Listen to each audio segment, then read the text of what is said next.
Today we'll be finding the area of a regular polygon. Right here we have a pentagon. So we know that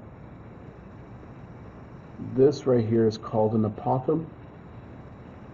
An apothem is a segment that is perpendicular to the side, and it also bisects the angle here. And I'm going to say this angle right here. So if we want to find the interior angle, it will be 360 degrees divided by 5. And that's going to give us the interior angles for a regular pentagon, which comes out to be 72 degrees. So this is 72 degrees, this is 72 degrees, 72 degrees, 72 degrees. So the measurement of angle 1 is equal to 72 degrees. The measurement of angle 2 will be half of 72, which in this case it's 72 divided by 2, which is 36 degrees. And then to find the measure of angle 3, all we have to do is add 36 plus 90, and that's going to equal to 180 degrees. So in this case, we have measurement of angle 3, which is 90 plus 36, which is 126, equals 180 degrees. We subtract 180 from 126, and that's going to give us 54 degrees. So now we're going to find the area of a regular decagon, and we know that one side is 8 inches, and we know the apothem is 12.3 inches. So I'm going to write A, which is the apothem, equals to 12.3 inches. P in this formula, one area equals 1/2 A, which is the apothem, times the perimeter of the polygon. In this case, we know that we have one side is 8 inches. And since there's 10 sides, it's going to be times 10. So the perimeter is 80 inches. So now what we can do is we can go ahead and multiply A equals 1/2 times the apothem. In this case, the measure of the apothem is 12.3 inches. And of course, the perimeter, since each side of the decagon was 8 inches, and we have 10 sides, so it's going to be 80 inches. Now we know that 1/2 of 80 is 40, so we're going to have to multiply 40 inches times 12.3 inches. So I'm going to go ahead and do that here.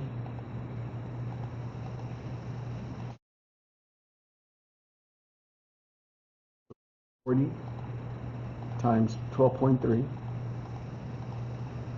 So the area is equal to 492 square inches. A honeycomb is made up of regular hexagonal cells. This is an example of a hexagonal cell. The length of the side of the cell is 3 millimeters. What is the area of the cell? Now I do know the formula is A equals 1/2 times the length of the apothem times the perimeter. Well, I know the perimeter will be 3 millimeters times the number of sides, and this is a hexagon, so it's times 6, so it's 18 millimeters. Now the problem is that we don't have the apothem, but we do have this measure, which is 3, and we know that it's 360 divided by 6, which gives you 60 degrees for the interior. That's 60 degrees. Since this will bisect the angle, this will be 30, 60, 90. So 30, opposite will be the shorter side. So in this case, it's going to be 1.5, since it's half the length of this here. And so let me erase this so you don't get confused. So that's 1.5 millimeters. And the side that is opposite 60 will be 1.5 times the square root of 3. Remember, in a 30, 60, 90, the shorter side will always be half. It'll be 1.5. In this case, it's half. And this will be 1.5 times the square root of 3. And this will be twice, so this is actually 3. So I know the length of the apothem. The apothem is 1.5 times the square root of 3, and it's millimeters, right? Area will be 1/2, and then the apothem is 1.5 times the square root of 3. The perimeter is 18. So when I multiply that in the calculator, I get 23.4 millimeters squared, or square millimeters. The figure below is composed of two congruent regular hexagons. That means that this is 9, this is 9, and this is 9. What's missing is the apothem. Remember that we have 6 angles, and the interior angle is 360 divided by 6, which gives you 60. So this will be 30. That's 90. This is 60. So half of 9 is 4.5. Since this is 60 and this is 30, this is the hypotenuse, and this will always be half of the hypotenuse, the shorter leg. And the longer leg will be 4.5 times the square root of 3. So I know that the apothem is 4.5 times the square root of 3. So to find the area of the hexagon, it's 1/2 the apothem times the perimeter. So A equals 1/2. The apothem is 4.5 times the square root of 3. And the perimeter, since one of the sides is 9, 9 times 6 is the perimeter. So let's go ahead and calculate that.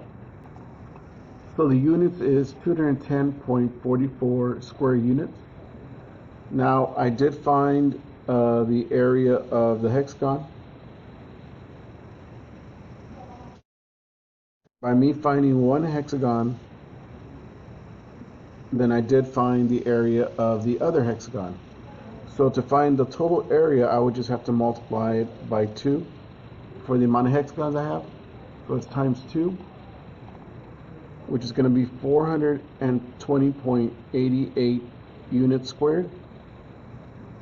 Now I got to find the area of the triangle. I know that the height of this triangle is 4.5 times the square root of 3, because it's the same height as the apothem. This will be 9. Since this is 60, 60, this has to be 60, and this has to be 30. So this has to be 4.5, so this is 4.5, so this is also 9. So to find the area of the triangle, it's 1/2 the base, which is, in this case, it's 9, times 4.5 times the square root of 3.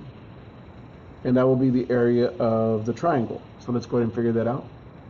So the area of the triangle is 35.07. And since there's two triangles, it's going to be 70.14. I'm going to add that to 420 to get our total area. So it's 4.